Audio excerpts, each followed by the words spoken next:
Hello students, myself Professor Orpita Dash and the course name which I am going to teach you, that is Wireless Communication and Networks. We are in module 2, and in my last lecture we have learned that the first generation mobile telephony, low tier system, DECT, cordless telephony, etc. Details of the first generation mobile telephony, disadvantages of first generation mobile telephony. Now in this lecture we will going to cover the second generation mobile telephony, and second generation mobile telephony means GSM. So in this presentation we are going to cover GSM overview. Some parts of the GSM overview will be discussed in my next presentation. So let's move on. GSM means Global System for Mobile Communication, and it is a synonymous for second generation mobile telephony. In European countries, GSM was first marketed in the year 1991. The main aim of GSM was to provide roaming facility for subscribers and to follow ISDN guidelines. It provides voice service that are compatible with ISDN standards. Remarkable features of GSM is SIM, that is Subscriber Identity Module. It contains the identification, subscriber identification, and also the encryption key. It is basically a memory device, and without SIM card all the GSM mobile are look identical and they are non-operational. So until and unless you are insert a SIM card inside the GSM mobile, it is not in operating mode. So SIM card is the remarkable features for GSM mobile. Subscriber identity module. It is a memory card and it contains the subscriber information, subscriber identification, encryption key, etc. And another remarkable features is on-air privacy, which was missing for first generation mobile telephony. I think we all know that for first generation mobile telephony, the main disadvantage is the lack of privacy. Anyone can tap your phone, but the on-air privacy is added for global system for mobile communication, that is GSM. So now we are in second generation of mobile telephony. So GSM is a public land mobile network.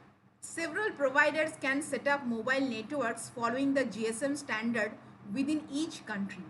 If you see the GSM architecture, it has several components.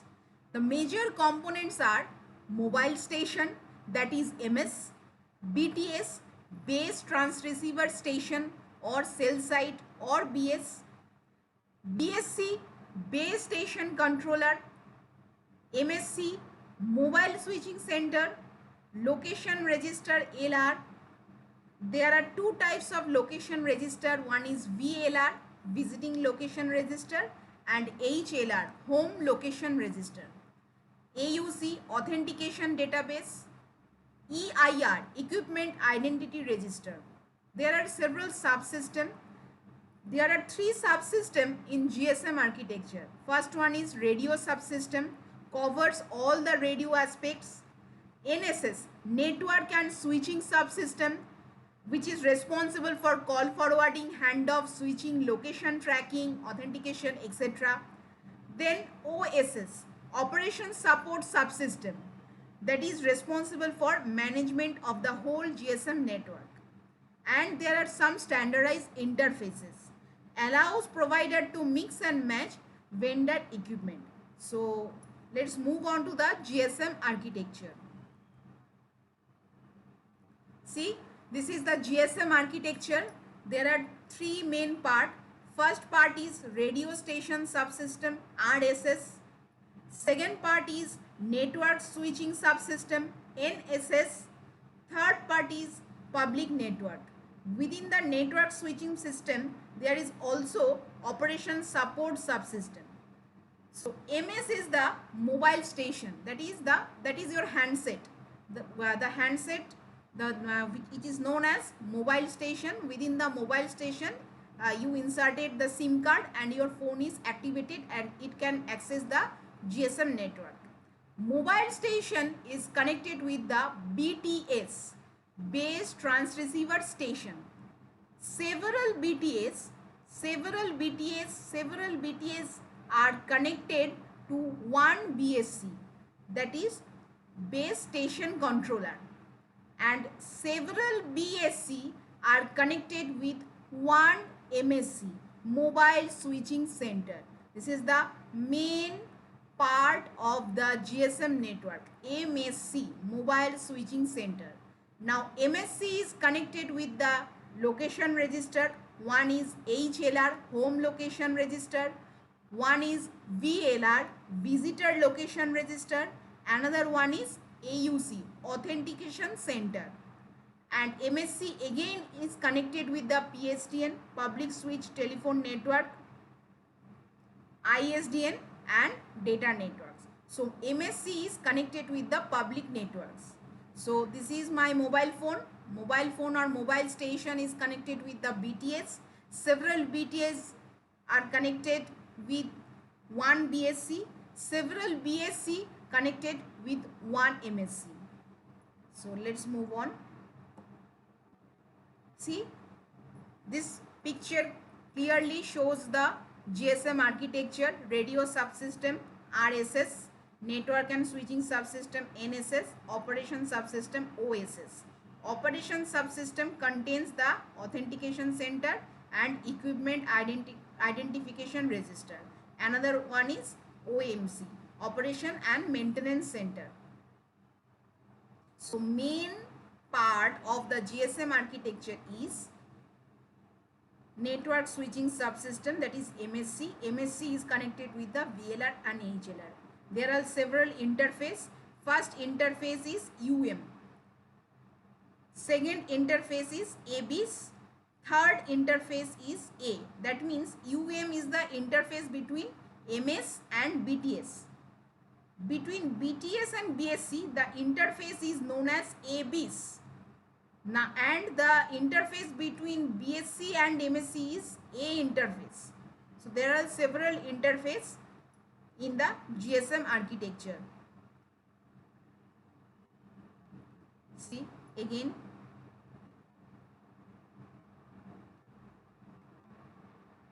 Another thing is that what is the function for HLR and VLR? HLR means home location register. So home location register is a database where the subscriber identification is stored. That means the subscriber, it can tells you on the geographic location on which the subscriber belongs to. That is the home location register, and it contains IMSI, International Mobile Subscriber Identity, and this is the identification for subscriber. This is for home location register. And VLR is also a database which temporarily stores the data for roaming subscriber. That is called roaming subscriber. We mainly use VLR. It is a temporary database. Suppose I am in a geographic location 1, and after some time while talking with other person through the mobile, I am moving on to the geographic location 2. That means now I am a visiting person. My location is now moving, and I am moving, and that is why the VLR is also updated. Every time VLR is also updated, it is stores the data temporarily, and it is for roaming subscriber. Authentication center basically checks your device whether the subscriber is authenticated or not, whether his or her device is authenticated or not. That is the main responsible for authentication center. And authentication center has EIR, Equipment Identity Register. It checks whether your mobile phone is stolen or not. if your mobile phone is stolen and any unauthorized person uses your mobile, it can easily tracks.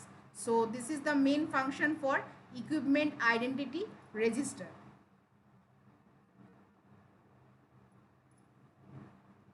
See, a mobile station has several parts: mobile terminal, terminal adapter, terminal equipment, and obviously the most important thing is SIM, that is subscriber identity module. It is the personalization of the mobile terminal, stores user parameters, subscriber number, authentication key, pin, etc. MS is the mobile station. BSS is the base station subsystem, contains BTS and BSC. Interfaces are radio interface. ABIS is the standardized open interface, and A is also another interface. So basically, MS to BTS interface is known as BTS to BSC interface is known as ABIS, and BSC to MSC interface is known as A interface. So now moving on to the frequency band, frequency spectrum over which the GSM operates. In 900 MHz band, 890 to 915 MHz uplink band and 935 to 960 MHz is downlink band. Radio carrier is a 200 kHz channel and 120 pairs of radio channels are there. Each radio channels is known as ARFCN, absolute radio frequency channel number. Basically from 0 to 124, total 125 pairs of radio channels are there, and each of them are known as absolute radio frequency channel number, ARFCN, which is very important for GSM architecture. GSM, absolute radio frequency channel number. See, 890 to 915 MHz band was for subscriber to base transmission, which is known as reverse link or uplink band. 935 to 960 MHz was for base to subscriber transmission, which is known as forward link or downlink band. 950 minus 890, that is 25 MHz cellular band set aside for uplink. Again, 960 to 935, that is 25 MHz cellular band set aside for downlink. Gap between forward and reverse link is 45 MHz. Each 25 MHz is divided into 200 kHz wide carrier channels. Total 125 radio carrier channels, each of them is known as ARFCN, absolute radio frequency channel numbers. One ARFCN has 8 subscribers. Each occupies a unique time slot per frame. I repeat, one ARFCN has 8 subscribers. Each occupies a unique time slot per frame.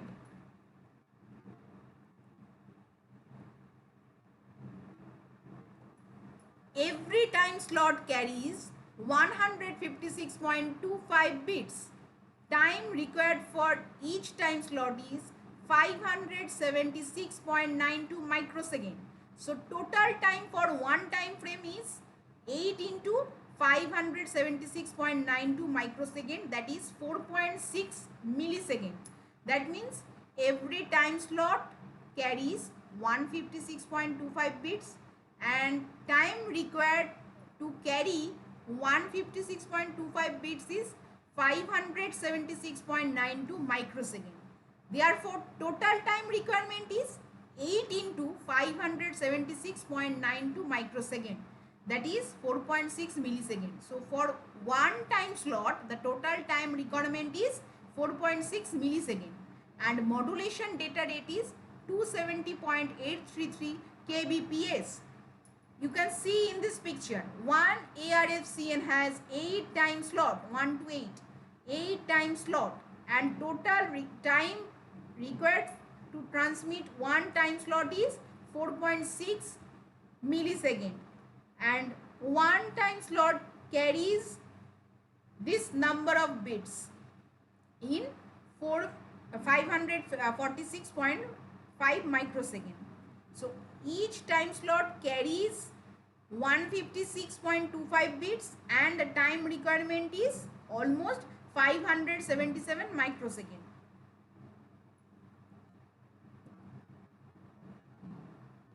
So one time slot has 8 users 0 to 7 and each one carries this type of bits.